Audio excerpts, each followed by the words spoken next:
Now, obviously, before we start, I just thought I'd give you a bit of an insight as to what we use and how it works, basically. So, obviously, giving it a quick once-over with the surface clean to start with. Obviously, got the petrol pressure washer there.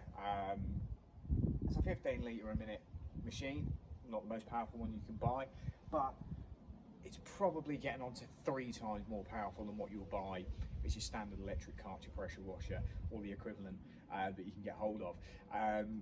When you sort of put across the price to people, sometimes they sit there and go, oh, wasn't expecting it to be as much as that. The whole point is it's a machine there that costs well over £1,000. So when you work it out, you go and buy a Karcher pressure washer from B&Q, might cost you 350 quid. It's not going to produce the same sort of results as this. You're then going to go and do a day's work doing it yourself. Absolutely filthy dirty. I mean, I'm on my waders and my wellies right now. My t-shirt covered in chemicals. God knows how many of these I've gone through.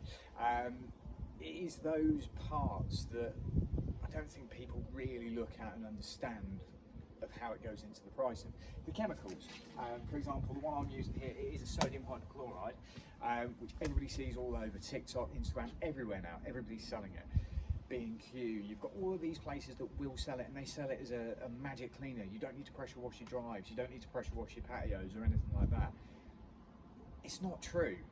The whole point of what you've got sold there, it's a much weaker dose than what we use as a professional. This product, we buy bulk basically to get it at a reasonable price, but it's still expensive. We use a lot of it. I mean, this is a 25 litre drum that I've got there. I am going to get through it all on this patio because it's going to be needing neat areas that are going to need treating on it. That is all the cost that goes into it. So all of these things, when people look at the time, the convenience and everything else that goes with it, is it an expensive service? When you think of the equipment you've got to provide yourself to do it, your time, your dirt, yes, you might enjoy doing it, but you can guarantee you get halfway through it and you think to yourself, yeah, I wish I'd started this now. And again, I used to be like it myself before I did this job.